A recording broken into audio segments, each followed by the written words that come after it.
Good morning. Welcome to Market Today by ECTRA Arulrajhan. Today is 1st February 2023. Pre-market information கூட share பண்ணிக்கிறோம். இன்னைக்கு மிக முக்கியமான ஒரு நாளாக ஜெனரலா பார்க்குறோம். Because of two mega events. But ஒன்று மெகா ஈவெண்ட் இன்னொன்று அப்படின்னு பார்க்கும்போது இப்போ எந்த அளவுக்கு சந்தை தாக்கத்தை ஏற்படுத்துன்றது இன்னைக்கு நம்ம குருஷிலா பார்க்க போறோம். ஒன்று பார்க்கலாம்.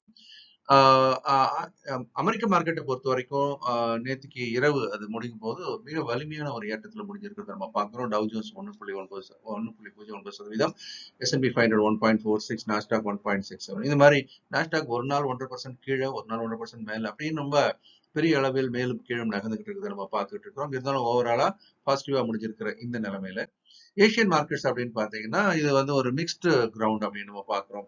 அதாவது Japan Nikkei, South Korea Kospi, Taiwan மார்க்கெட்லாம் ஓரளவுக்கு ஏற்றத்துடனும், அது மாதிரி ஹாங்காங்கோட ஹாங்செங் மார்க்கெட், சீனாவோட ஷங்கை மார்க்கெட் இப்போது இறங்கி வியாபாரமாகி வருவதை பார்க்குறோம். ஓவராலா அப்படின்னு பார்க்கும்போது எச்ஜிஎக்ஸ் நிஃப்டி சிங்கப்பூர்ல நம்மளுடைய நிஃப்டி வந்து இப்போ ஓரளவுக்கு கணிசமான அளவு ஏறி தற்போது வியாபாரமாகி வருகிறது. இப்பெல்லாம் சிங்கப்பூர் நிஃப்டில வரக்கூடிய ஏற்றத்தை இறக்கத்தையோ நம்ம அந்த அளவுக்கு நம்பிக்கை எடுத்துக்க முடியல அப்படின்றதையும் கடந்த சில நாட்களுடைய நகர்வுகளை வச்சு நம்ம பார்க்கிறோம். இருந்தாலும் எப்படி இருக்கிறத நம்ம பார்க்கலாம்.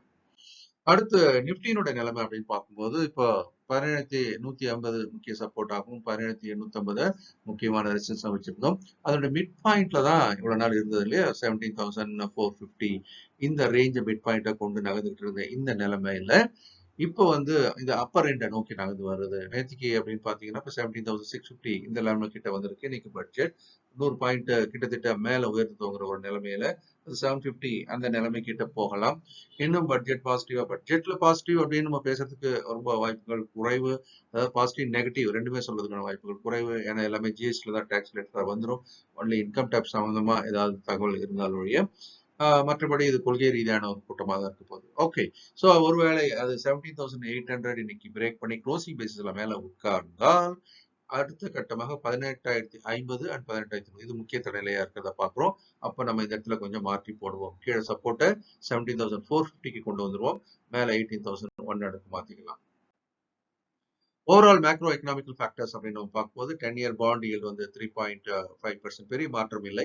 டாலர் இண்டெக்ஸ் வந்து பெரிய மாற்றம் இல்லை, 102.16. பிரெண்ட் குரூடும் பெரிய மாற்றம் இல்லை, 85.47 இருக்கு. ஒரு ஃபிராக்ஷனல் டிஃபரன்ஸ் தான் இருக்கு. கோல்டிலும் பெரிய மாற்றம் இல்லை, அது $1,925 $1,925 per ounce அப்படி இருக்கு. பட் யூஎஸ்டி ஐஎன்ஆர் மட்டும் பாத்தீங்க அப்படின்னா கொஞ்சம் வலிமை கொண்டு இருக்கிறதா நம்ம பார்க்கிறோம். 81.5 இருந்தது, இப்போ 81.9 அந்த நிலைமை நோக்கி நகர்ந்து இருக்கிறது. ஆக மேக்ரோ எக்கனாமிக் ஃபேக்டர்ஸ் என்று பார்க்கும்போது பெரிய மாற்றம் இல்லாமல் நிலையில இருந்து நம்ம பார்க்கிறோம். அதே சமயம் இந்த எக்கனாமிக் சர்வே அப்படின்றது இந்தியாவை கொஞ்சம் பூஸ்ட் பண்ணி தான் தற்போது வெளியில வந்திருக்கிறது. நம்மளுடைய வலிமையான ஜிடிபி 2023 சரி 2024 வேர்ல்ட்லேயே ஃபாஸ்டஸ்ட் க்ரோயிங் எக்கானமி அப்படின்ற ஒரு ப்ரொஜெக்ஷனோட நம்ம பார்த்துட்டு இருக்கிறோம். எஃப்எம்சிமேட், இந்தியன் பட்ஜெட், அப்புறம் ஆட்டோ சேல்ஸ் நம்பர் இதெல்லாம் தான் வந்து இன்னைக்கு முக்கியமான எண்கள். ஏற்கனவே ஆட்டோ சேல்ஸ் வந்து நல்லா இருக்கும் அப்படின்ற எதிர்பார்ப்புகள் அந்த ஆட்டோ செக்டர் மேல போயிட்டு இருக்கு. ஸோ பட்ஜெட்டுக்கு முன்னாடி மார்க்கெட் இறங்கினா அதுக்கப்புறம் ஏறும், பட்ஜெட் முன்னாடி மார்க்கெட் ஏறினா அப்புறம் இறங்கி இருக்கிறது வரலாறு. ஸோ பட்ஜெட் முன்னாடி மார்க்கெட் இறங்கி இருக்கிற சூழ்நிலையில் இந்த பட்ஜெட்ல ஒரு வேளை மார்க்கெட் ஏறுவதற்கான வாய்ப்பு கூட இருக்கலாம். உஷாராக தான் இருக்க வேண்டும். ரிசல்ட்ஸ் எல்லாம் லைனா வந்துட்டே இருக்கு. நேற்று எல்என்டி உடனே வந்தாச்சு, நல்ல ரிசல்ட் தான் காட்டிருக்காங்க. மீதி வரக்கூடிய இந்த ரிசல்ட்ஸ்னா பிரிட்டானியா எஸ்பிஎஸ், Titan, Bajaj finance, Bajaj holding இதெல்லாம் முக்கியமான ரிசல்ட்ஸ். இது ஒன்னொன்னா வர அதுக்கு பிறகு உங்களுக்கு நான் ஒட்டுமொத்தமாக அதை பற்றி ஒரு ஐடியா கொடுக்குறேன். எஃப்ஐஸ் வந்து தொடர்ந்து அக்ரெசிவ் செல்லர்ஸா இருக்கிறாங்க. They wanted to break the support level 17,400 உடைக்கணும் முயற்சி பண்ணாங்க. 500 உடைச்சு கீழே வந்தாச்சு, பட் அதுக்கு மேல போய் உட்காந்தாச்சு. அதனால டிஐஸ் வந்து ஏடிக்கு போட்டியா அவங்களும் தொடர்ந்து வாங்கிட்டு இருக்காங்க 4,506 கோடி என்ற அளவிற்கு. அதனால அந்த ஒரு வலிமையான உடைப்பு என்பது நேற்று நிகழவில்லை. இப்ப பட்ஜெட்டுக்கு அப்புறம் எப்படி பார்க்கலாம், 82% கிட்ட ஷார்ட் பொசிஷன் வச்சிருக்கிறதா தகவல் இருக்கிறது எஃப்ஐஸை பொறுத்த வரைக்கும். அதுல ஷார்ட் கவரிங் கொஞ்சம் வந்தா கூட மார்க்கெட் மேல போறதுக்கான ஒரு வாய்ப்பு உண்டு. என்ன நடக்குதுன்னு இன்னைக்கு பார்க்கலாம். டெய்லி வந்து ஃபியூச்சர்ஸ் நிஃப்டி வந்து லைவா எக்ட்ரா டிவி யூடியூப் சேனல்ல பண்றோம். அதை நீங்க டெய்லி பார்க்கலாம். டெய்லி வாய்ப்பு மேல அடையாளம் காணப்படுகிறது. கேண்டில்ஸ் அப்படின்னு எடுத்துக்கிட்டீங்கன்னா இப்போ ஹேமர் கேண்டில் அப்படின்றது ஃபார்ம் ஆயிருக்கிறத நம்ம பார்க்குறோம். ஆனால் ரெட் கலர்ல முடிஞ்சிருக்கு. ஏன்னா பியர் கேண்டில் எடுத்துக்கலாமா அப்படி இல்லை.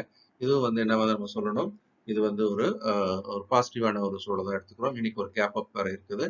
ஸோ அதனால எல்லாமே ஒரு பாசிட்டிவான ஒரு சூழலை தான் டெக்னிக்கலா பார்க்குறோம். அடிப்படையில் பாசிட்டிவா இருந்தாலும் மேலே போக போக ஒவ்வொரு கட்டத்திலும் வலிமையான தடைகள். இப்ப 17,800, 870 போட்டிருக்கும் பாருங்க. அதை தாண்டணும். அதை தாண்டினால் மட்டுமே அடுத்து ஒரு 200 புள்ளிகளுக்கான ஒரு ஏற்றம் நிகழலாம். ஸோ இந்த நாளும் இனிமையான நாளாக இருக்க என்னுடைய மனமார்ந்த வாழ்த்துக்கள்.